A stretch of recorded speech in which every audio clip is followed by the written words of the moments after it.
there's your migraines. You feel that? Yes. Okay, let's get rid of that.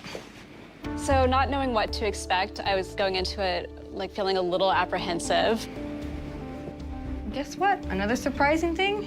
You have a lot of good mobility in your neck. So what I'm gonna have you do here for me, I want you to wiggle your middle finger.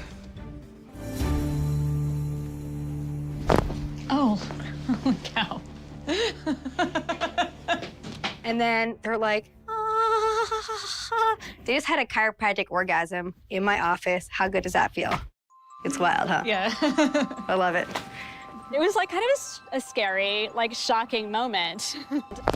Oh. Like it feels like I'm having my neck broken or something, like a short burst of pretty strong discomfort and then like release. Let's get that lower one, C4 on that left side. Oh. How's it now? Good.